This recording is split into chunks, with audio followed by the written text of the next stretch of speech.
Sí, nada más Perfecto. proyectarla Le y hago listo. chiquito esto y listo. Muy bien, adelante. Ok. Nada más permítame, voy a tomar un traguito de agua antes de, porque luego se reseca un poco la garganta.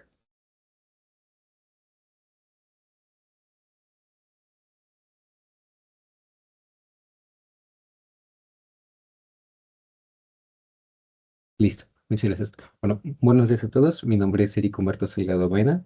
Eh, el día de hoy estoy congratulado de poder compartir con ustedes los avances correspondientes al segundo tutorial del tema que lleva por nombre Desarrollo y Evaluación de nanopartículas de ácido tánico cargadas con paclitaxel para poder potenciar su efecto citotóxico en células de cáncer, el cual estoy desarrollando bajo la dirección tanto de la doctora Leticia como del doctor Sergio Alcalá. Entonces, ahora, el día de hoy, para hacerlo más práctico para ustedes, hice un pequeño cambio con respecto a la última vez. En cuanto a metodología, lo estaré llevando metodología junto con los resultados para enfocarme más en esa parte de resultados. Ya. Y también verán que ya hice unas adiciones, teniendo en cuenta las recomendaciones que me hicieron todo el comité tutorial en la última ocasión. Entonces, empecemos un poco con, retomando lo que es teoría brevemente, el cáncer, que es la enfermedad a la que nos vamos a estar enfocando en este tema, es una enfermedad multifactorial caracterizada por la proliferación descontrolada de células que tienen la capacidad de evadir mecanismos normales de regulación celular y que normalmente están asociadas con dos causas: alteraciones genéticas y factores ambientales. Y no solamente tienen esa capacidad de proliferar descontroladamente, sino que además tienen otras muchas características distintivas que ya fueron descritas por Hanahan y Weinberg desde los años 2000, pero que han tenido múltiples revisiones a lo largo de los años. La última de ellas realizada en 2022, como podemos ver a la derecha.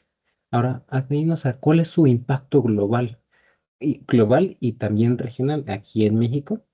eh, de momento seguimos teniendo las mismas cifras que las últimas que reporté en el tutorial pasado, y es que al año 2022, que son las últimas cifras de manera global que tenemos, ha habido 20 millones nuevos de casos y 9,7 millones de muertes reportadas. Y las estimaciones son que una de cada 5 personas será diagnosticada con cáncer a lo largo de su vida. Y sobre todo esto es más importante ya que hay una forma de reportar la mortalidad, o más bien lo llaman esperanza o supervivencia en cánceres avanzados, y es que ya no lo manejan como que haya una posibilidad de curarse, sino una capacidad o una supervivencia de sobrevivir los ulti- en 5 años. Hay hasta un cambio en cómo presentan la estadística, ya que la probabilidad de supervivencia es bastante baja. Ahora, haciendo un poco la adición y también revisando lo último, es en cuanto a mortalidad, ¿cuáles son los tipos de cáncer más mortales? Aquí podemos ver números estandarizados. El primer lugar sería cáncer de pulmón y el segundo, cáncer de mama. Esos dos son los primeros lugares en los que nos vamos a estar enfocando, sobre todo en este tema. Lo vamos a retomar un poco después con la elección del fármaco con el que vamos a estar trabajando. Ahora eso sería en cuanto a mortalidad. ¿Cuál es la situación respecto a incidencia? En incidencia cambia un poco qué es lo que está sucediendo. El primer lugar sigue siendo, en este caso es cáncer de mama, y en tercer lugar tenemos el de pulmón. Eso sería en cuanto a cuál es la tasa más común en incidencia y mortalidad. Pero si lo volvemos a ver en cuanto a países, ¿cuál es la tasa más común en números absolutos de mortalidad? En el caso de México sería cáncer de mama, y en incidencia igual cáncer de mama. Entonces, a nivel mundial, que el más mortal y que nos interesa es cáncer de pulmón, pero a nivel país como México, el que nos interesa tanto por incidencia como por mortalidad es el cáncer de mama. Pero este es un instrumento internacional, Cancer Today, de parte de Globocan. Se me recomienda también revisar qué es lo que dice la estadística nacional. El instrumento que nosotros tenemos sería el INEGI. Aquí tengo un comentario que hacer. Me parecen buenas las estadísticas que manejan. Creo que tienen mucha relevancia, pero los instrumentos que tienen, o más bien la forma en que los presentan, no son tan accesibles y tan maleables como, por ejemplo, este instrumento de Cancer Today. Pero sí, cada año, por parte de el INEGI, hacen un reporte en el Día Mundial de Concientización sobre el Cáncer, y vamos a ver a continuación cuáles son las estadísticas que ellos reportan. Lo primero que me parece muy importante fue revisar que tienen en su primera gráfica es cómo avanza la tasa de defunciones por tumores malignos con respecto a cada año. Y podemos ver que había una tendencia clara desde 2014 hasta 2020 que iba en aumento. Ahora, hubo una disminución en las defunciones reportadas por cada 100.000 habitantes. Ahora, si esto puede ser de cierta manera alentador, hay que tener en cuenta un factor muy importante sucedido en 2020 como fue el COVID.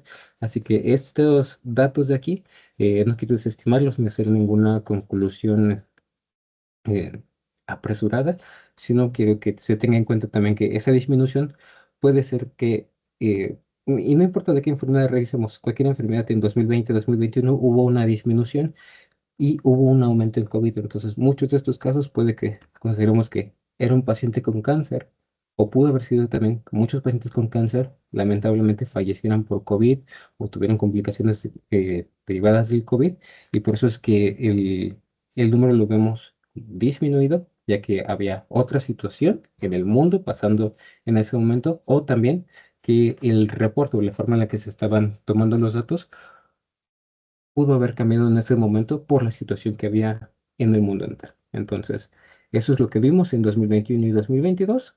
Sin embargo, ya en 2023 vimos como nuevamente esa tendencia alcista se presentaba en los números y habrá que ver qué es lo que se reporta en 2026, en enero de 2026, si continúa con esta tendencia, para que nosotros veamos cuál es el panorama actual, ¿no?, en México. Ahora, eso es con respecto a tasa en general para todos los tipos de cáncer. Pero ¿qué es lo que sucede por grupos? Y aquí podemos ver cómo por parte del INEGI lo divide en dos grupos, eh, mujeres y hombres, o varones y féminas, de uno de cada lado. Y podemos ver que hay dos grupos que principalmente nos interesan. El primero, porque que están más enfocados, el de 0 a 19 años y el de 20 a 29. Sobre todo podemos ver que la mayor incidencia es de leucemia en estos cuatro grupos. Sin embargo, la situación cambia a partir de 30 a 59 años y sobre todo en 60 años y más. ¿Qué es lo que sucede en el grupo de mujeres? El tumor más que tiene una mayor tasa por cada 100.000 habitantes es el tumor maligno de mama en del 30 a 59 y también en 60 años y más, por lo que hay que ponerle principal incidencia. Y ya lo veíamos en Cancer Today, ¿no?, que también ese es el que más incidencia y mortalidad ocurre en México. Ahora, ¿qué es lo que sucede en el grupo de varones?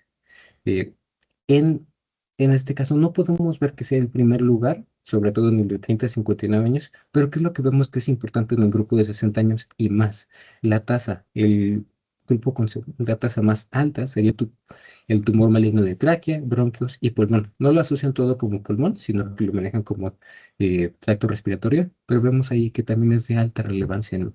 Entonces, de ahí quiero destacar que esos son las dos enfermedades en las que nos vamos a estar enfocando y los dos modelos de líneas de cáncer con las que nosotros vamos a trabajar.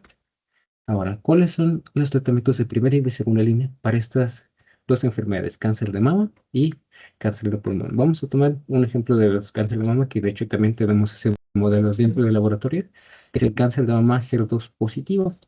Ahora, el tratamiento de primera línea, según las guías de práctica clínica que nos proporciona el Instituto Mexicano del Seguro Social, es en primera línea docetaxel o paclitaxel, ambos antimitóticos, uno derivado del otro, docetaxel derivado de paclitaxel, más trastuzumab. Entonces, de ahí podemos observar que paclitaxel es parte de la primera línea de tratamiento en cáncer de mama. Ahora, ¿qué es lo que sucede en cáncer de pulmón de células no pequeñas? Que recordemos el que tiene mayor incidencia, el 80% de la incidencia. En estos casos, lo primero que, si estamos en una etapa temprana, en etapa uno, lo primero que se recomienda es una resección quirúrgica. Sin embargo, después de la resección quirúrgica, ya sea, dependiendo de los factores que se tengan en cuenta en el screening, puede ser una quimioterapia adyuvante o bien una quimioterapia secuencial. Pero en el caso de la adyuvante, quimioterapia con adyuvante, se utilizan Revina, etopósido y también paclitaxel, que es el que nos interesa en este caso, ¿no? Entonces, de ahí podemos destacar que es un tratamiento de primera línea, tanto en un caso es como adyuvante, en el otro caso es el de primera línea por elección para cáncer de mama y para cáncer de pulmón. Entonces, ya que tenemos en cuenta cuál es el medicamento que se está utilizando para estos dos, ¿cuáles son sus ventajas? ¿Cuáles son sus inconvenientes? Bueno, el paclitaxel es un agente quimioterapéutico clave, bien conocido desde los años 70 y ampliamente establecido desde los años 90. ¿Y cuál es su acción? Actúa estabilizando microtúbulos e impidiendo la división celular tumoral con un arresto en G2M. Ahora, si bien ya es bien conocido y ya se conoce también, más bien hay otras formulaciones más novedosas, ¿cuáles han sido sus limitaciones y lo que podemos observar que es un inconveniente propio del paclitaxel?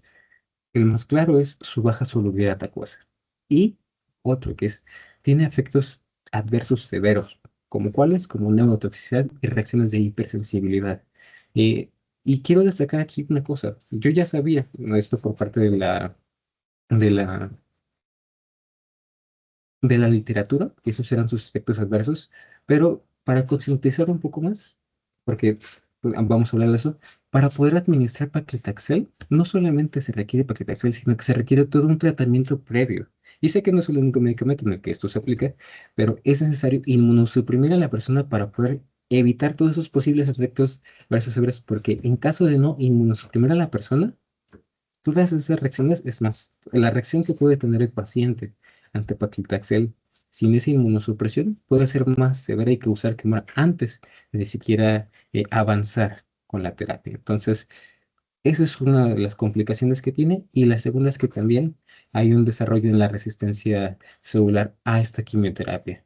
Entonces, teniendo en cuenta esto, los efectos severos adversos y la baja solubilidad acuosa, es que nosotros vamos a tomar luego una perspectiva sobre cómo trabajar con él, ¿no?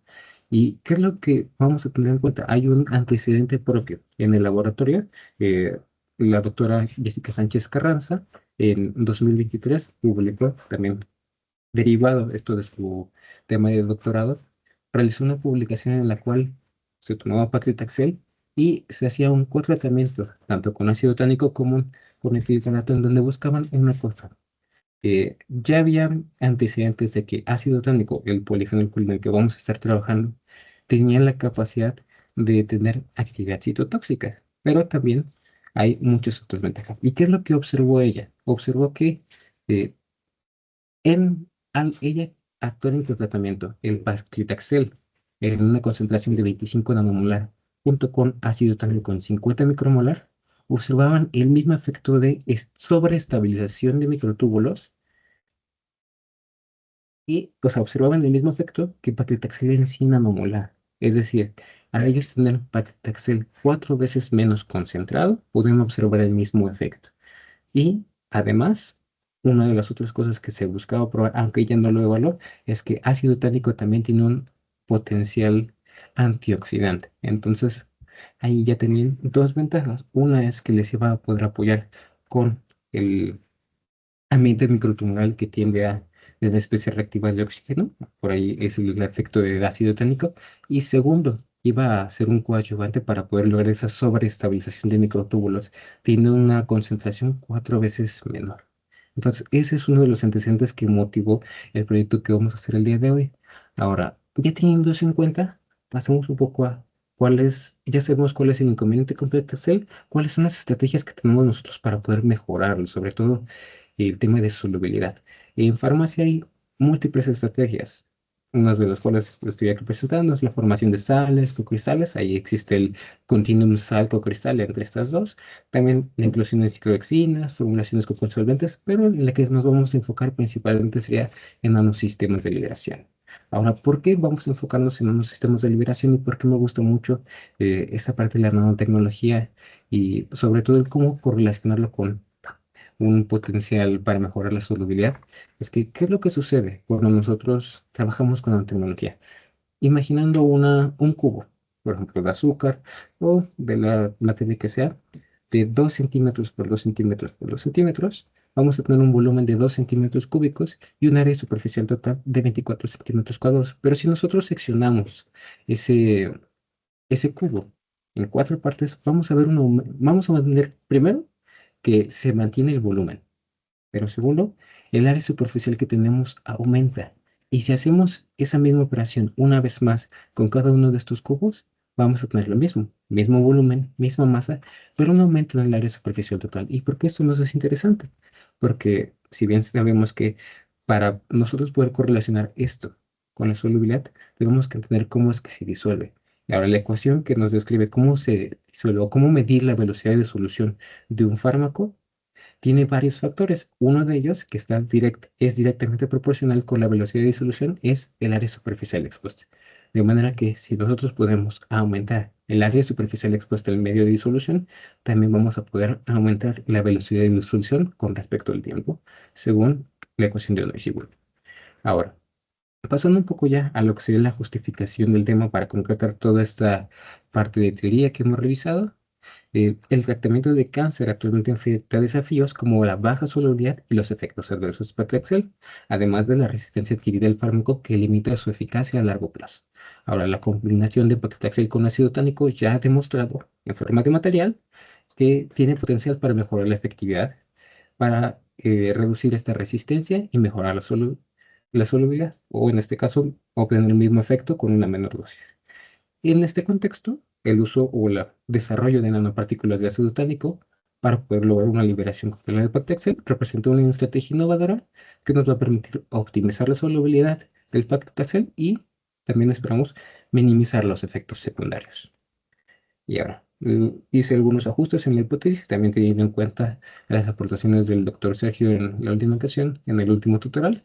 Eh, en cuanto a la hipótesis, se buscará desarrollar nanopartículas autoensambladas de ácido tánico cargadas con Paclitaxel mediante un método de nanoprecipitación y optimizarlas por diseño experimental. Estas nanopartículas presentarán una tasa de liberación superior a la de Paclitaxel libre, una mayor internalización y un aumento en la citotoxicidad en células cancerosas con respecto a Paclitaxel en una formulación convencional. Y en cuanto al objetivo general, buscaremos desarrollar, optimizar y caracterizar nanopartículas autoensambladas de ácido tánico cargadas con Paclitaxel, formadas mediante un método de nanoprecipitación, para evaluar su eficiencia de encapsulación, capacidad de carga, liberación, propiedades físico-químicas, internalización celular y también citotoxicidad, con el propósito de compararlas con una formulación convencional de Paclitaxel. Y en cuanto a los objetivos específicos, lo primero será formular las nanopartículas autoensambladas de ácido tánico cargadas con Paclitaxel por el método de nanoprecipitación y caracterizarlas en tamaño de partícula, potencial Z, eficiencia de encapsulación y capacidad de carga. Ahora, esas serán las cuatro respuestas que vamos a estar evaluando y vamos a optimizar el tamaño de partícula. Vamos a optimizar estas cuatro respuestas por medio de un diseño de experimentos factorial 2 a la 3 para identificar las condiciones de formulación que maximicen dichas respuestas de acuerdo con nuestros objetivos. Ahora, vamos a manejar un método de HPLC-V para cuantificar el paclitaxel y ácido tánico, cuantificar los dos, con el fin de determinar la eficiencia de encapsulación y la capacidad de carga. Y además, también utilizaremos ese mismo método para los perfiles de liberación de las nanopartículas. También vamos a evaluar la citotoxicidad de las nanopartículas de ácido tánico y paclitaxel en líneas cancerosas. MSF7 sería nuestra línea de cáncer de mama y A549 sería la línea de cáncer pulmonar. Y también mantenemos una línea sana que sería la línea Hackett.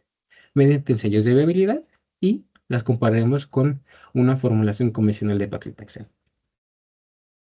Y por último, los últimos dos objetivos serían, primero, estudiar la internalización celular de nanopartículas mediante microscopía fluorescente, en los cuales marcaremos las nanopartículas con una proteína fluorescente o un fluoróforo, y también examinaremos el efecto de las nanopartículas de ácido tánico compacto Excel sobre los microtúbulos mediante inmunofluorescencia con un anticuerpo anti-beta-tubulina para explorar su efecto intracelular y comprobar ese efecto de sobreestabilización. Porque ya vio la doctora Jessica esta sobreestabilización, pero lo vio en el material, no en una formulación de nanopartículas. Entonces nosotros vamos a comprobar que nuestras nanopartículas tienen ese mismo efecto que ella observó.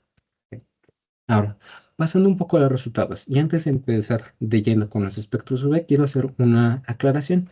De momento ya contamos con Paclitaxel, sin embargo, el Paclitaxel con el que lo estamos manejando es Paclitaxel en forma de un medicamento.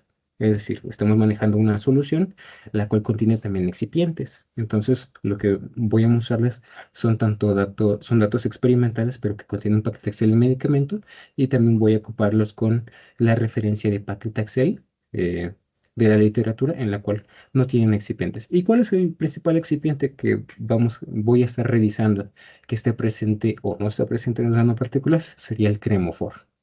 Entonces, que es el que normalmente se utiliza en paclitaxel para poder mejorar esa solubilidad, pero que tiene asociados esos efectos de toxicidad. Ahora, eh, a la izquierda podemos ver el espectro UV bis de ácido tánico, en medio el de paclitaxel medicamento, y a la derecha podemos ver el de paclitaxel estándar obtenido de la literatura. ¿Qué es lo que quiero destacar de aquí? Quiero destacar dos cosas. Reportado en la literatura, podemos ver que la delta máxima que normalmente se utiliza para cuantificar paclitaxel es 231 nanomolar. Ahora, ¿qué es lo que sucede una vez que nosotros vemos el ácido tánico y su espectro UV? Es que en esa misma longitud de onda, que serían 231 nanómetros, hay absorbancia. Hay una gran banda que empieza a absorberse alrededor de 240 nanómetros y tiene un pico máximo alrededor de 200. Entonces, hay por ahí un inconveniente. Ahora, hay una segunda banda que podría ser interesante, que es la de 278 nanómetros, que en ácido tónico tiene una absorbancia. Pero ¿qué es lo que sucede en paclitaxel? Cercano a esa misma longitud de onda, en específico 275, hay otro pico que es muy pequeño. Sin embargo, existe absorbancia. Por lo que si nosotros queremos cuantificar paclitaxel y ácido tánico, los dos en conjunto, lo más recomendable sería utilizar HPLC-V. ¿Por qué? Porque vamos a ver que ya sea cualquiera de las dos que dijamos, al tener nosotros las nanopartículas y saber, porque nosotros lo colocamos y están en los dos, eh, ya sea que escojamos 230 nanómetros o 275 nanómetros, vamos a tener una absorbancia asociada a los dos. Entonces, de preferencia, por eso es que estamos escogiendo que el método de cuantificación sea por HPLC-V, para poder nosotros separarlas con un gradiente. Ahora, en cuanto al HPLC-V, aquí quiero hacer también una, una aclaración. Yo esperaba poder durante este semestre ya empezar a desarrollarlo, pero hubo ciertos inconvenientes. Afortunadamente, al inicio del semestre, la buena fe del doctor Sergio, no, perdón, del doctor Enoch, eh, él nos facilitó que se iba a poder utilizar su HPLC. ¿Cuál fue el único inconveniente que nos mencionó? Es que iba a ser necesaria una revisión porque no había estado funcionando correctamente al final del semestre anterior. Entonces hubo dicha revisión y nos comentaron que de momento buscarían la pieza necesaria para poder volver a operar con el equipo y que estaba pendiente que ese funcionara. Ahora, no es lo único que se ha realizado durante el semestre. Eh, He hablado con otros, con la ayuda del doctor Sergio y la ayuda de la doctora Leticia, he podido hablar con otros doctores que también poseen HPLSV, y una buena noticia que tengo es que gracias al doctor Taqueta del CEIP, aquí en la UAM, ya hay otro equipo con el que vamos a poder operar. Ya, de hecho, durante esta semana voy a poder reunirme con el doctor Taqueta para poder hablar y que nos diga cuándo podemos empezar a utilizar el, el equipo, además de darle su debido mantenimiento. Pero, bueno, eso sería con respecto al equipo, y ya vamos a tener disponibilidad para utilizarlo a partir del siguiente semestre, según lo último que nos comentó por medio de un correo. ¿Y qué es lo que ya tenemos? Ya sabemos cuál es la fase móvil, que sería agua acidulada con ácido fórmico, perdón, acetronitino con agua, y agua acidulada con ácido fórmico al 0,1% en una proporción de 70-30, la cual de todos modos comprobaremos si es el sistema adecuado una vez que ya tengamos disponibilidad del equipo del doctor Taqueta. Ya contamos con una columna C18 con estas dimensiones, 250 milímetros y 2,1 milímetros, un flujo estimado de 2 mililitros por minuto, aunque será necesario revisar cuáles son las presiones que maneja el equipo del doctor Tarqueta, temperatura ambiente aquí en Cuernavaca, volumen de inyección de aproximadamente 25 microlitros, y se espera un tiempo de corrida de 10 minutos. Ahora, en cuanto a la máxima que vamos a estar manejando, de momento, la que estoy proponiendo con respecto a los Vs que obtuvimos es 230 nanómetros, y la validación del método será en correlación con lo que nos indica la ICH-Q2R2, que sería pruebas de linealidad, precisión y exactitud, lo que vamos a estar revisando. Ahora también dependiendo de las capacidades de lo que nos permita el equipo del doctor Traqueta, me gustaría también añadir límite de cuantificación y límite de detección, pero habrá que revisar qué es lo que nos permite el software y el equipo. De momento, estos serían los tres parámetros más importantes que estaría revisando una vez que tengamos acceso. Eso es con respecto a método de cuantificación, que va a ser muy importante para eficiencia de encapsulación, perfiles de liberación y también capacidad de carga. Pero, mientras tanto, lo que sí hemos hecho ya con las materias que tenemos es verificar qué es lo que tenemos y empezar a hacer nanopartículas. Entonces, lo primero que les voy a presentar es el ácido tónico. ¿Qué es lo que podemos observar y qué es lo relevante? De hecho, lo que voy a estar buscando identificar son las bandas representativas de cada una de las materias primas que después vamos a observar también en las nanopartículas para verificar que también las tengan y que sean compatibles. Ahora, en ácido tánico, como cualquier otro polifenol, vamos a ver una banda ancha, grande, con una gran intensidad en el espacio de 2800 a 3666, que esa es sobre todo la que voy a estar teniendo en cuenta, pero también vamos a ver otra alrededor de 1638 y 1769, que son estas dos las que principalmente vamos a estar observando. Todas las otras también son asociadas a los grupos fenólicos y a los CH aromáticos dentro de el ácido tánico, pero son esas dos las que principalmente vamos a observar por por su gran intensidad.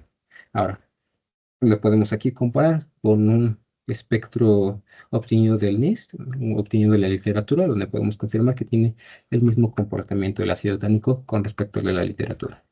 Luego, en cuanto a paclitaxel, recordamos que aquí estamos viendo paclitaxel medicamento, que es, comentando un poco de cómo se realizó el experimento, se tomó una alícuota de alrededor de 500 microlitros de paclitaxel medicamento, con apoyo del doctor Sergio Bernal del EUTLAB, se liofilizó y esa muestra liofilizada ya fue la que se midió en el infrarrojo.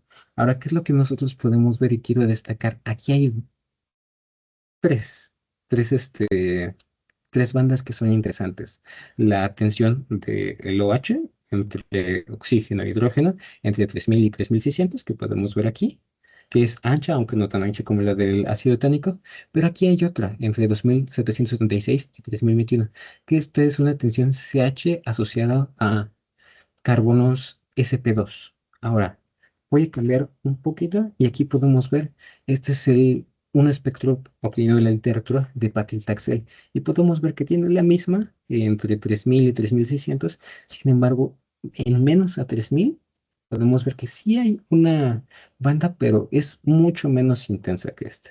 Ahora, no es el mismo comportamiento que estamos viendo en nuestra muestra del medicamento, pero aquí quiero mostrarles, y aquí les pido una disculpa por la resolución. Esto que ven es un espectro IR del cremofor. Tiene esta resolución porque es el único artículo que yo pude observar donde mostraron claramente solo cremofor EL, que es el excipiente que les mencionaba que está presente en el medicamento y que lo separaron por sí solo. En otras publicaciones tenían Cremofor más otros componentes. Entonces, ¿qué es lo que vemos curioso e importante en este espectro? Que en menos a 3000, este sería la línea de los 3000 nanómetros, podemos observar en 2750 nanómetros que hay dos picos de una alta intensidad asociados a carbonos sp2. Entonces, esa es justamente la misma que nosotros estamos viendo. Entonces, esta correspondería al paclitaxel y este de aquí correspondería al cremofor que está presente en el medicamento, ¿no? Y una última tensión que también nos es importante, que sería la de 1689 a 1702, que es en la región de los carbonilos, precisamente asociado a los carbonilos presentes dentro del paclitaxel. Ahora, esas serían las bandas relevantes con respecto al medicamento que nosotros estamos mencionando. Y por último, ya se formularon nanopartículas. A continuación voy a hablar un poco sobre esas nanopartículas que ya obtuvimos, pero aquí podemos ver que ya una muestra de esas nanopartículas liofilizadas se evaluó mediante IR y aquí podemos ver que tenemos esas mismas bandas que mencioné previamente. Ahora, esta forma de representarlo me parece que no es la más ideal si estamos comparando varias cosas, ya que dependemos un poco de tener memoria para muchos elementos. Entonces, por eso preferí esta representación en donde podemos ver en verde están encerradas las bandas que son pertenecientes al ácido tánico y que también podemos ver en las nanopartículas. Y en rojo podemos ver las bandas asociadas al paclitaxel que también se ven dentro de las nanopartículas. Y en específico esta, que es la que yo estoy asociando con la presencia de kermofor, también en las nanopartículas. Ahora, aquí también debo hacer un comentario y es que de momento estamos trabajando con esta materia prima, ya que de momento no se ha podido obtener paclitaxel en estándar. Sin embargo, se sigue haciendo el esfuerzo de poder conseguir ese paclitaxel. Eso está pendiente, lo que vamos a realizar durante el semestre, o más bien durante lo que queda del máster. Pero de momento vamos a estar optimizando y trabajando con las nanopartículas y cargándolos con paclitaxel en medicamento. Ahora, nosotros estamos conscientes de que va a contener cremofor, por lo que podemos observar en este aspecto. Y vamos a evaluar también su seguridad, ya que estamos haciendo esta formulación que contiene todo el medicamento. Vamos a verificar su acción y su actividad una vez que ya las evaluamos en células. Pero eso lo voy a abordar una vez que veamos el cronograma de cuáles son las futuras actividades a realizar. Ahora, en cuanto a resultados, yo les mencionaba, ya empezamos a hacer nanopartículas por método de nanoprecipitación. Quise mostrar este esquema en el cual represento cómo es que estamos generando las nanopartículas.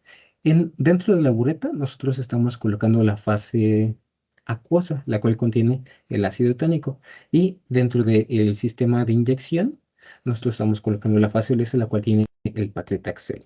Ahora, este sí lo puedo controlar, cuál es la velocidad Puedo controlarlo y modificar la velocidad con la que se adiciona y con la que cae. Sin embargo, cuáles no podemos controlar y mantenemos como controles, es decir, siempre mantenemos la misma velocidad de adición aquí en la bureta. Físicamente a la bureta le coloqué una marquita y pongo un pedazo, ya tengo un pedacito como de madera, el cual le coloco a la bureta para poder yo controlar siempre que mantenga la misma velocidad de goteo, al menos con lo que me permite controlar el instrumento, ¿no?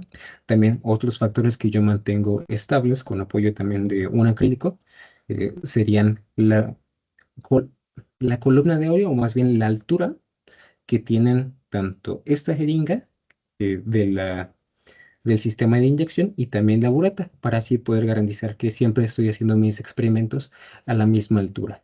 Y otro de los factores que yo estoy controlando es la velocidad de agitación.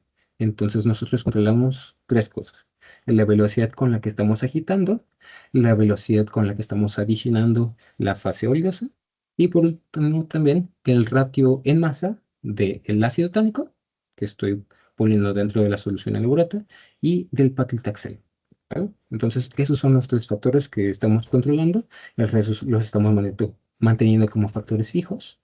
Y esta sería la metodología que utilizamos para el primer diseño experimental de las nanopartículas. Y yo les mencionaba, tenemos tres factores. En cuanto a relación masa ácido tánico paclitaxel, tenemos un bajo de 12:1, un alto de 24:1 y un punto central de 18:1.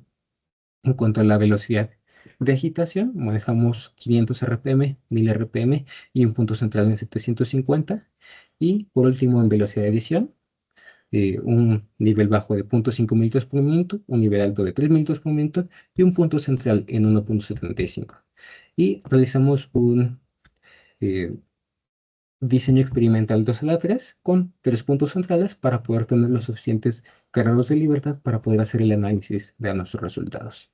En cuanto a las respuestas, en tamaño de partícula lo que buscamos es reducir el tamaño. Potencial Z es acercarnos a más o menos 30 milivolts, que considero como estándar de oro en cuanto a potencial Z, aunque obviamente también vamos a estar revisando esa estabilidad ya cuando tengamos las formulaciones. Y eficiencia de encapsulación, acercarnos a un 99% como objetivo y maximizar la capacidad de carga. ¿Vale? Ahora, realizamos los experimentos y ya empezamos a obtener tamaños. Lo primero que les voy a mostrar es que ya tenemos resultados sobre el tamaño de partícula. A la izquierda podemos ver un resultado de dispersión dinámica de luz. del tamaño de partícula, en donde podemos observar que hay el pico que tiene una mayor intensidad, es correspondiente a 217 nanómetros, es el tamaño que estamos viendo en nuestras nanopartículas, aunque también pueden ver que hay una segunda población. Ahora quiero ser también claro con esto, esa segunda población ya la teníamos identificada, la misma solución del paclitaxel medicamento, la colocamos en una muestra de agua de 1 mililitro de agua, 100 microlitros de medicamento en 1 mililitro de agua y lo evaluamos en el Z-Sizer para nosotros saber cuál es el tamaño de partícula ya del medicamento en sí, o si tenía algún tamaño de partícula o no. Y observamos ya que había una población de 16 nanómetros presente en las nanopartículas, que son micelas que asociamos precisamente por la presencia del cremóforo. Ahora es la nueva población que se formó una vez que ya empezamos a generar las nanopartículas, fue esta población de 200 nanómetros, 217 nanómetros.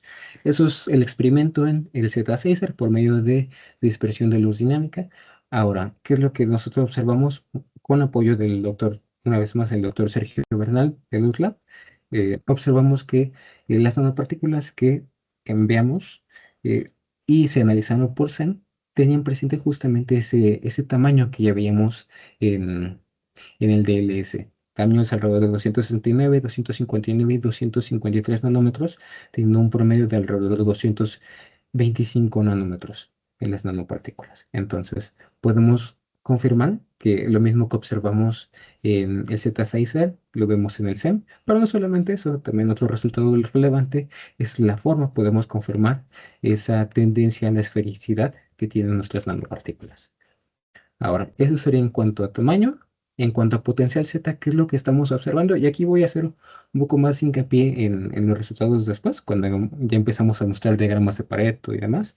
Pero el potencial Z observado en las nanopartículas ya que llamaré optimizadas, ¿no? Que es una optimización todavía preliminar, tenían un potencial Z alrededor de menos 27 a menos 28 milivolts. Es lo que estábamos presentando, además de una buena distribución homogénea. Ahora, ese es el tamaño que vamos a estar revisando, pero voy a retomar más este punto del potencial Z cuando veamos ya veamos los diagramas. Pero empecemos con el tamaño de partícula. Aquí a la izquierda pueden ver todos los resultados del diseño de experimentos de todas las corridas, incluyendo los puntos centrales, y ya vamos a empezar con los análisis del tamaño de partícula. Lo primero que podemos ver es un diagrama de Pareto, en donde vemos efectos principales y también las interacciones.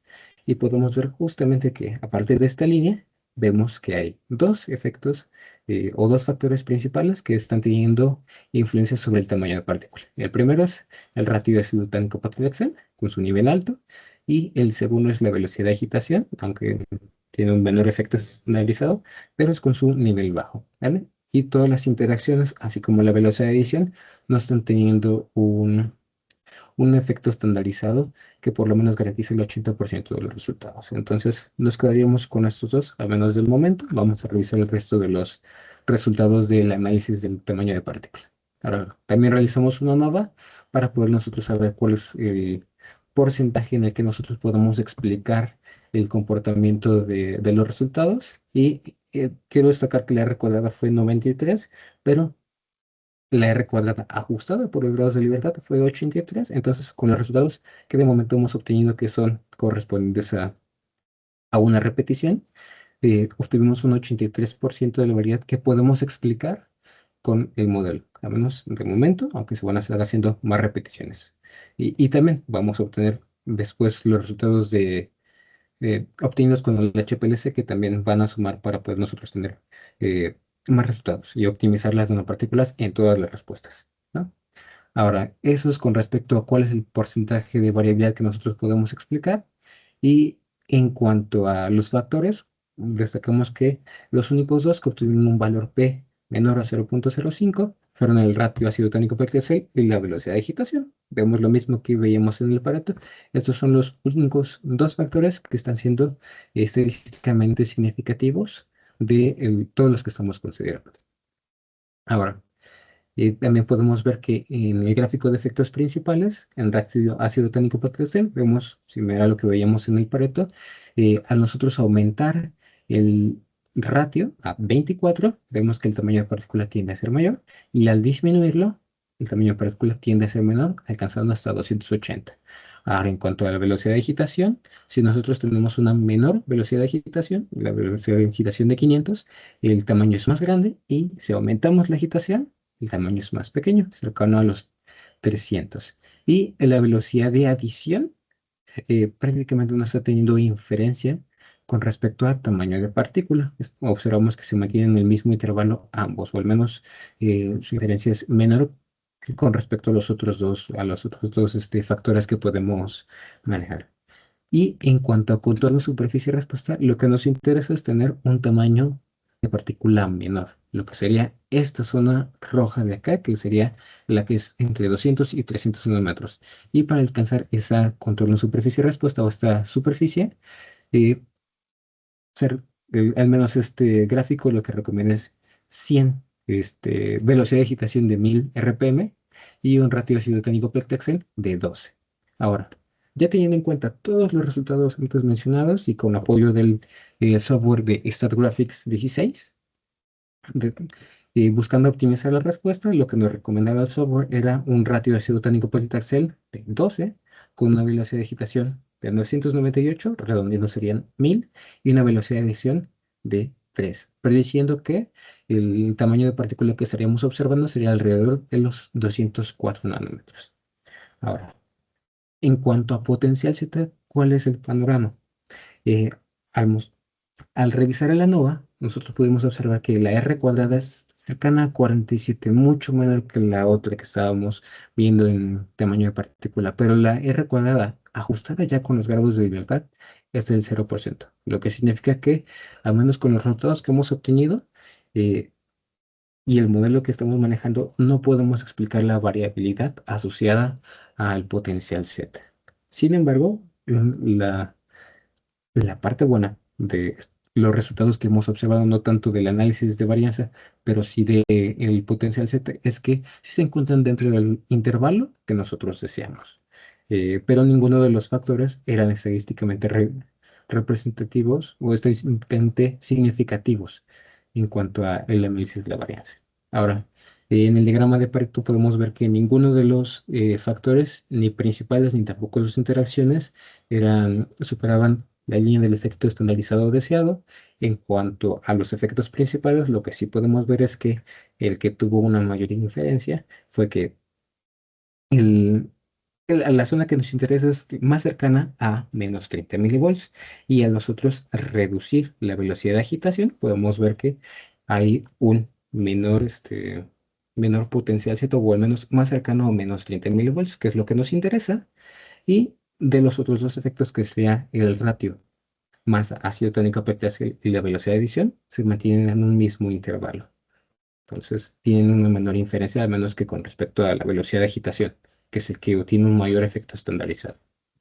Y por último, en contorno de superficie de respuesta, la zona que nos interesa sería la correspondiente a menos 30 milivolts. En este caso, lo más que se alcanza dentro del gráfico sería menos 26 milivolts, que sería esta zona de acá, y es la zona correspondiente a una velocidad de agitación de 500 RPM y un ratio acetónico pactacel de 12:1. Entonces, lo que predice el software que podemos nosotros alcanzar como un valor óptimo sería menos 27 milivolts, manteniendo condiciones de un ratio ácido técnico pactacel de 24, velocidad de agitación de 500, y velocidad de agitación de 500 RPM y de adición de 0,5 mililitros por minuto. Aunque hay que tener en cuenta, claro que, eh, al menos con los resultados que hemos obtenido, la R cuadrada nos indica que no estamos pudiendo explicar toda la variabilidad de los resultados. Ahora, al hacer más repeticiones, yo espero que ese valor de R cuadrada pueda ser modificado, o también lo que podemos hacer, si vemos que ese R cuadrada ajustada no aumenta, podríamos retirar el potencial Z de las respuestas que estamos controlando y enfocarnos en las otras respuestas, ya que de por sí el valor que estamos obteniendo en general con las nanopartículas, con todas las nanopartículas del experimento, son son cercanas a lo que nosotros decíamos, que son menos 30 milivoltios. Y eso sería todo con respecto a los resultados que hemos obtenido durante este semestre.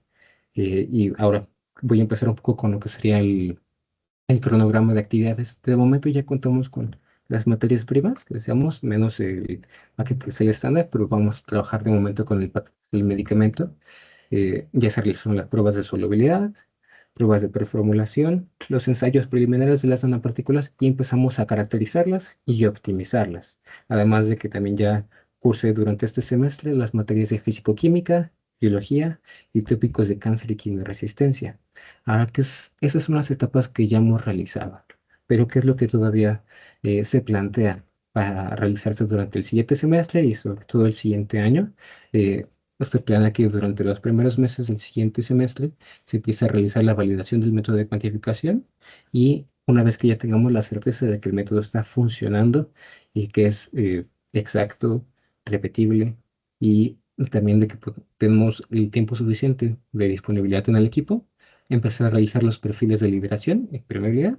También vamos a evaluar la eficiencia de encapsulación y capacidad de carga para poder así optimizar del todo las nanopartículas y también saber cómo es su liberación. Y una vez que ya tengamos eso, vamos a empezar a realizar los estudios de citotoxicidad. Una vez que tengamos las nanopartículas optimizadas, empezaremos a hacer la citotoxicidad y también durante todo el año vamos a estar realizando el mantenimiento constante de las líneas celulares tanto de cáncer como la línea sana, que sería HACAT. Y una vez que terminemos la etapa de los ensayos de citotoxicidad para comparar cómo se comportan las nanopartículas con respecto al paquete Excel tenemos una alícuota de estándar, pero que es muy pequeña, que solamente nos serviría para los estudios de citotoxicidad.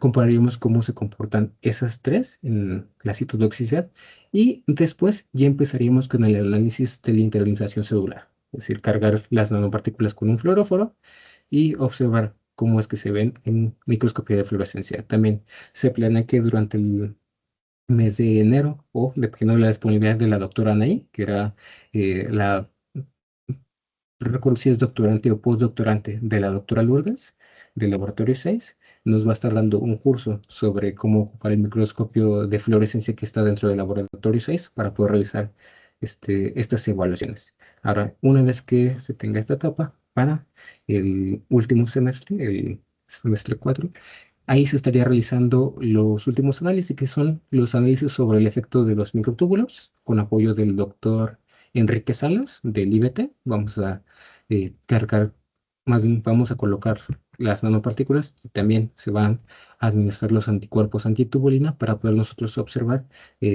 si se está observando el mismo patrón que observó la doctora Jessica, pero ahora con las nanopartículas. Y por último, durante ese último trimestre se estaría concretando la escritura del manuscrito para poder ya presentar todos los resultados completos. Y con respecto a materias que se estarían cursando, el siguiente semestre serían las dos últimas que me faltan, la de farmacología avanzada y la de sólidos farmacéuticos, para así ya completar el total de mis créditos y que el último semestre se enfoque por completo en lo que sería la escritura de la tesis y en la obtención de estos últimos resultados. Eso sería todo con respecto a lo que puedo yo comentarles. Si tienen cualquier duda o comentario, estaré con toda la disposición de escucharlos. Muchas gracias. Ok, Eric, muchas gracias por tu presentación. La verdad es que sí estuvo larga. Necesitamos sí, porque te aventaste casi una hora y entonces, y eso que solamente son los resultados del semestre, tenemos que aprender un poco a saber sintetizar la información y centrarnos en puntos específicos de los hallazgos más importantes, porque sí estuvo muy larguita considerando solo el número de diapositivas, ¿sale? Pero bueno, vamos a escuchar al doctor Gerardo la evaluación y ya de ahí determinamos, ¿ok? Bueno, Gracias, estimado Eric y estimado doctor Sergio. Solo para recordar, te vas a la una para no tardarnos demasiado. en teoría sí, Ah, muy bien, entonces nos pero apuramos. Muy digamos, bien. tenemos media hora bien Ah, para ir. Gracias, Gerardo. excelente, muy bien, gracias. Sí, muy buena presentación, Eric. También coincido con el doctor Sergio, tal vez para las siguientes, la parte introductoria se puede resumir todavía más. Fíjense que solo tengo una duda experimental. No había entendido al inicio a lo que te referías con paclitaxel convencional. Después Ah, creo que ya lo entendí en la presentación y fíjense que me llama muchísimo la atención porque pues una buena parte de la presentación va dirigida a explicar por qué se está adaptando el HPLC para separar al posible cremofor. Lo que yo diría es, posiblemente no solo lleve cremofor, puede ser que lleve por ahí otras cosas en menor proporción. Y veo que están avanzando de manera muy importante. Sin embargo, como es paclitaxel y ya lo están viendo en el método de cuantificación que va a tener ligeras interferencias, o sea, seguramente eso también va a llevar a una interacción en el encapsulamiento, es decir, aunque ojalá que así sea, se obtenga un buen encapsulamiento, pues al final ahí está interfiriendo también el cromophore. De hecho, lo están viendo ya en el DLS, ¿no? Que viene la señal a, creo que 16 nanómetros, no me acuerdo a cuánto venía. Entonces va a interferir en detección, encapsulamiento, seguro va a interferir en liberación. Obviamente eso no quiere decir que lo disminuya drásticamente, pero está interfiriendo. Si esto va dirigido hacia resultados que se van a dar a conocer a nivel internacional, pues puede ser un poquito sujeto a verificación después, ¿no? Porque además, y esto es muy importante, una de las pruebas finales que van a hacer es inhibición, ¿no?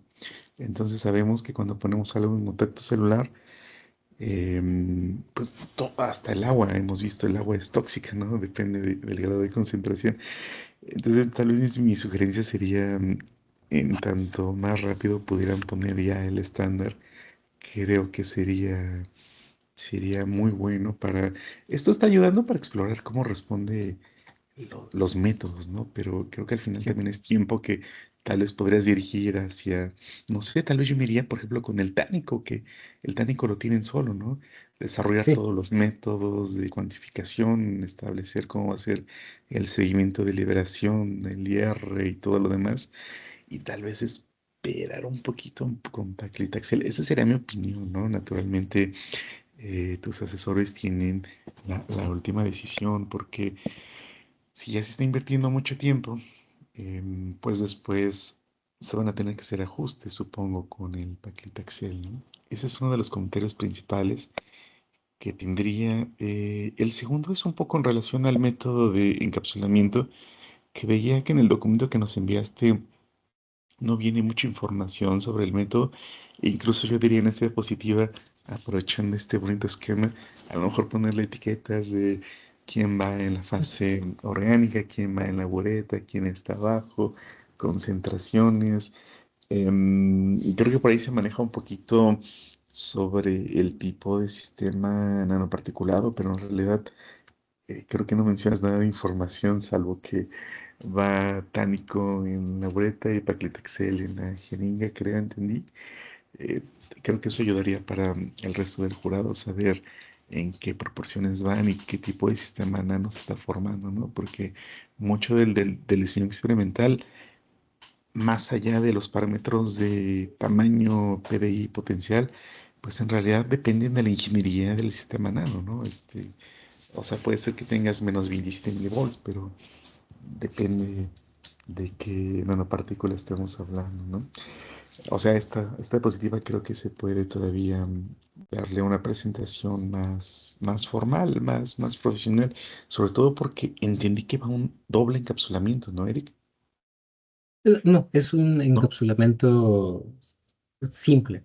De hecho, muy buena observación ahí, doctor.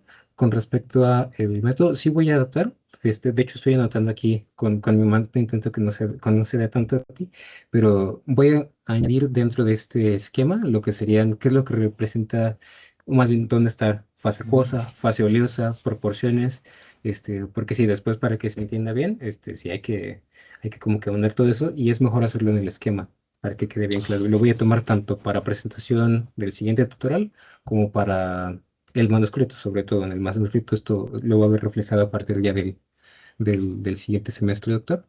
Muy bien. Es un encapsulamiento sencillo. Lo que me sugiere la literatura de qué podría ser el tipo de nano que estamos representando sería algunas una especie de matriz similar al que ocurre con una nanopartícula polimérica. Ahora, realmente el comportamiento de cuál va a ser la liberación y cuál será el tipo de nano, eh, para poder aventurarme a decir qué tipo de nano estamos teniendo, me gustaría esperar a hacer los perfiles de liberación, así poder ya normalizar los datos y ver qué cinética de liberación estoy obteniendo, y ya en ese momento poder decir, estamos teniendo una nanocápsula, estamos teniendo algo similar a una matriz, o qué tipo de nanopartícula estamos obteniendo, porque al final de cuentas en las nanopartículas poliméricas o nanopartículas lipídicas, es más común ya conocer por medio del método cuál es la nanopartícula que vas a obtener. Sin embargo, en nanopartículas polifenólicas sí hay información, pero también, obviamente, al ser dentro de las tres que estoy comparando, las menos estudiadas, es menos probable nosotros poder conocer solamente con el método. Entonces, por eso me gustaría esperar hasta los perfiles de liberación para decir, ¿es una nanocápsula o es una matriz lo que estamos obteniendo? Perdón, solo de manera breve. Bureta, jeringa, vaso abajo, ¿cómo describirías el mecanismo? O sea, cae la gota en la bureta, ahí va el tánico, cae la gota de la jeringa, va De el hecho, paclitaxel. ¿Qué esperarías que suceda ahí, Eric? De hecho, como yo lo manejo es, primero cargo todo el sistema y el vaso normalmente inicia estando vacío. Empiezo con la agitación, y lo que empiezo es, primero, ajusto la bureta a el flujo que ya tengo ahí determinado para que sea siempre el mismo. Y espero, normalmente yo cargo 27 mililitros de una solución acuosa que tiene ácido tánico. Y espero que baje hasta, si no me recuerdo, también ya lo tengo ahí marcado dentro de la bureta, hasta la línea de los 15 mililitros. Y allí, cuando ya están los 15 mililitros y esa solución se está agitando con el ácido tánico, empiezo a adicionar el paclitaxel. Se empieza a adicionar el paclitaxel en la velocidad a la que lo estoy controlando, y una vez que termina de adicionarse el paclitaxel, ya justamente termina al mismo tiempo que adicionarse el resto el ácido tánico, y ahí ya paro la agitación, o al menos lo quito de esta primera. Tenemos en el laboratorio dos agitadores, uno que es para un solo agitador y otro que es para poder tener varios agitadores al mismo tiempo. Entonces retiro y lo mantengo en el otro, agitando constantemente hasta que se evapore todo el solvente. Y lo mantengo en la misma agitación.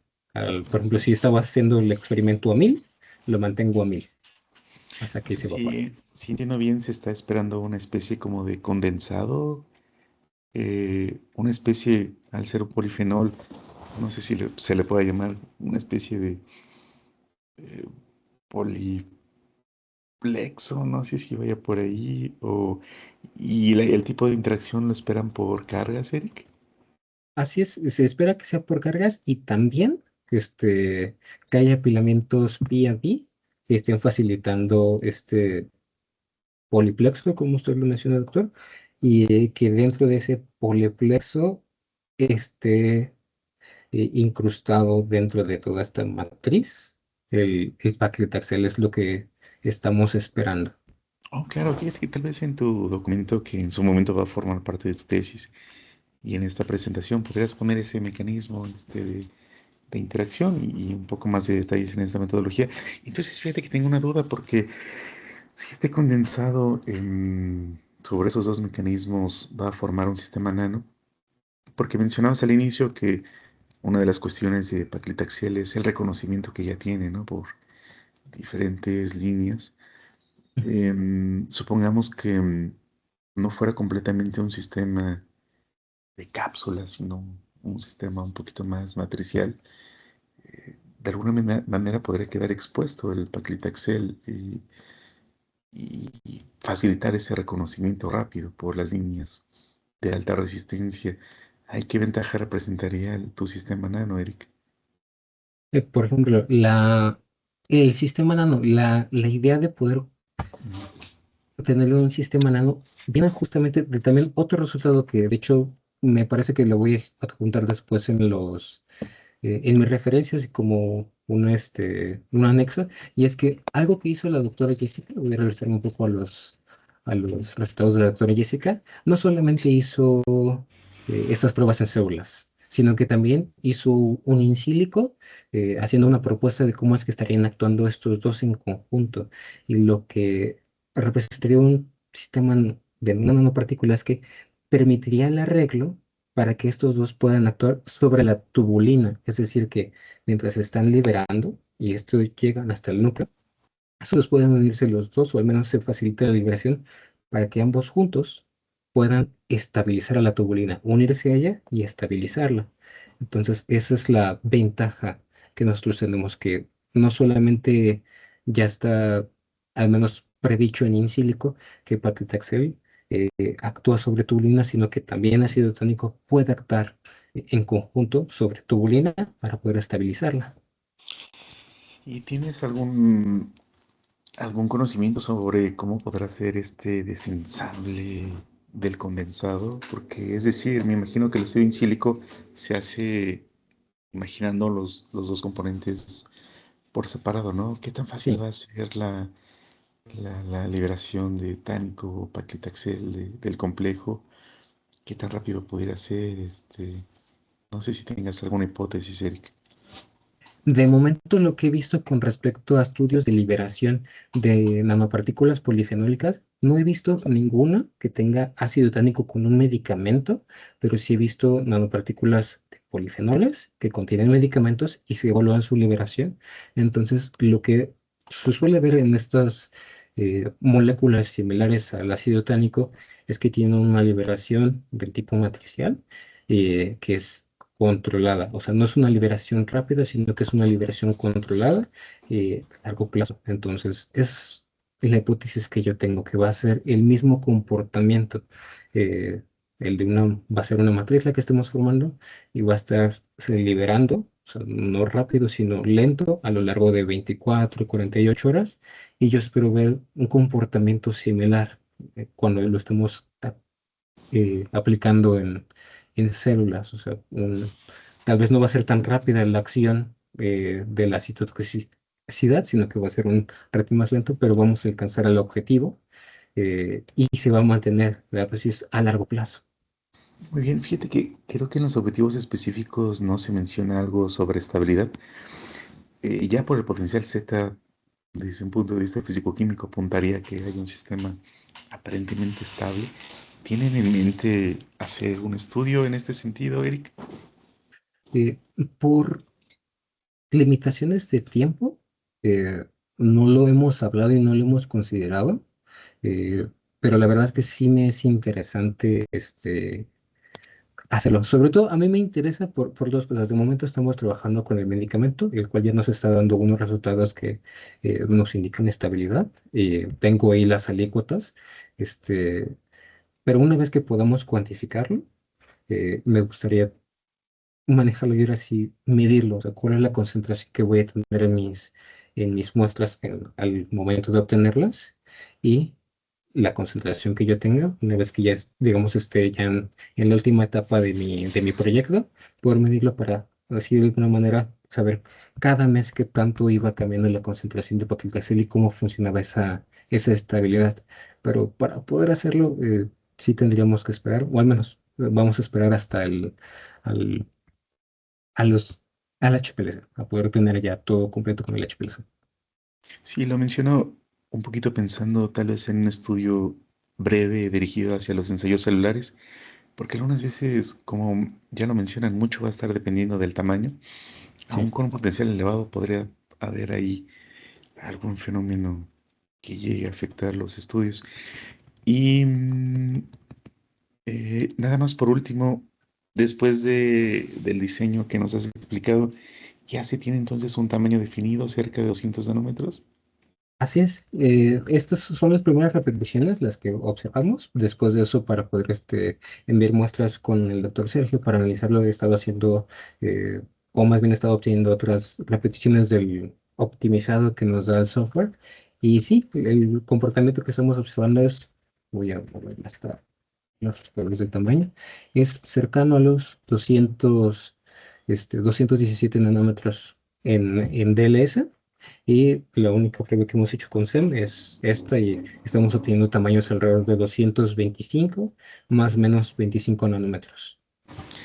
Y por ejemplo, de este gráfico del lado izquierdo, en la evaluación de los ensayos celulares, ¿qué podría llegar a pasar con tres poblaciones de tamaños? ¿Qué supondrías Bueno, que podría ser el efecto? existen varios mecanismos de entrar dentro de la célula, mecanismos facilitados, mecanismos también por difusión. Yo esperaría, por los tamaños, que esta población, que era la que ya estaba dentro del medicamento, la de 16 nanómetros, entre por difusión, o sea, por difusión pasiva, ningún mecanismo facilitado, dentro de la célula, y ya que esas no son las nanopartículas que vamos a cargar, no estaríamos viendo una, una fluorescencia cuando veamos la internalización, pero sí vamos a ver que esa población está generando una citotoxicidad. No la que nos interesa porque no es la de nuestras nanopartículas, pero sí va a tener un efecto. Pero después, una vez que ya haya el mecanismo facilitado, después de un par de horas, me esperaría que empiece a haber un aumento en la citotoxicidad, porque ahora sí ya las nanopartículas de 200 nanómetros ya se internalizaron por un mecanismo facilitado por el receptor que detecta el paclitaxel y lo internaliza. Eh, y ahora sí estamos viendo la acción de la citotoxicidad de las nanopartículas, ya no del paclitaxel que tenemos en el medicamento, sino de las nanopartículas que nosotros formulamos. Bien, o sea, en breve, con un estándar se esperaría quitar la población de 16, el pico 2, Sí, y que tal vez solo quedara pico 1 y pico 3, ¿no? Aún así es. así, si se pudiera mover el pico 3, También. bajaría el PDI, porque ciertamente el PDI está un poquito elevado, ¿no? A Sí, punto 56. Y lo menciono también porque estás pensando en una aplicación directa, ¿no? En el sí, cultivo celular. Pero naturalmente, si lo pensamos desde la administración del paciente, vamos a tener una distribución que pues naturalmente está dependiente del tamaño, ¿no? Entonces sí. seguramente la de el pico 1 y pico 3 se van a ir a tal vez otro lado, y ya nos mencionabas sobre los efectos fuertísimos de paclitaxel, ¿no? Y tal vez el pico 2 perdón, pico 2 y pico 3 se van a un lado y tal vez el pico 1 a donde te interesa, ¿no? Y del SEM creo que es una muy buena aproximación. Naturalmente sabemos que siempre esta técnica lleva mucho, ¿no? Costos, y todo lo demás. Nos mencionabas por ahí que se ve la esfericidad.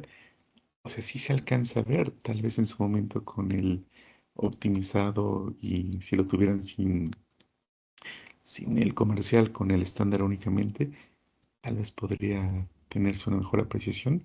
Veo que viene a un aumento de 37.000, que es muy bueno. Tal vez se le puede subir un poquito, no sé si fue con cubierta de oro para darle mayor resolución, ¿no? Pero Tengo son, entendido que sí. son muy buenos avances. Es todo de mi parte, doctor Sergio. Sí, no, gracias Gerardo por los comentarios tan oportunos. Ahí vamos, la verdad es que con el reto de conseguir el API ha sido un verdadero reto. No, ya teníamos nosotros comunicación con algunas empresas, sobre todo porque está un poquito caro si lo compramos como estándar y la cantidad es muy pequeñita. Entonces, yo Mm. había visto que, bueno, más bien había solicitado que compráramos en gramos y una empresa nos iba a donar uno con la otra noticia, después no ocurrió y después yo pedí otro y me los iba a donar y de repente tampoco. Entonces, dado que es un proceso justamente como refieres de obtener un plexo, y era jugar un poquito con las cargas y todo, fue que pensamos, ok, si paclitaxel ya viene en solución, pero sí, efectivamente buscamos la patente y todo para ver que el medicamento que traía. Por eso estamos haciendo asunciones al asunto del cremofor, porque ya todo lo demás son sales en la formulación del inyectable. Entonces, sobre Buffer y esas cosas. Y dijimos, ok, podemos hacerlo desde la precipitación y vemos que vamos, pero hay que hacer IRs para ver que estamos realmente, sí, sí precipitando lo que queremos precipitar, ¿no? O coacervando lo que queremos coacervar, Ujú, y no otra cosa del medicamento como tal, pero la verdad es que siempre existirá hasta el momento la duda, porque el IR nos da algunas ideas y nos ha ujú, dado algunas ideas que han venido reforzando la hipótesis, pero la verdad es que sí falta que trabajemos con el puro fármaco, pero igual y una estrategia que ya tenemos es comprar un poco ya ujú, para que el proyecto ya esto nos ayudó, como bien dices, como a ir viendo cómo va saliendo el proceso, ¿no? De obtención de las nanos y sí nos ha resultado.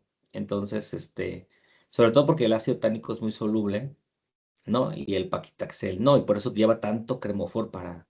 mm, El asunto con el paclitaxel ya el activo solito es que es insoluble en agua, entonces tendríamos que ver si este método mm, sería el mismo método. mm, ¿Por qué? Porque ya tendrías que usar un disolvente orgánico pues ahora para ver cómo se obtiene el plexo.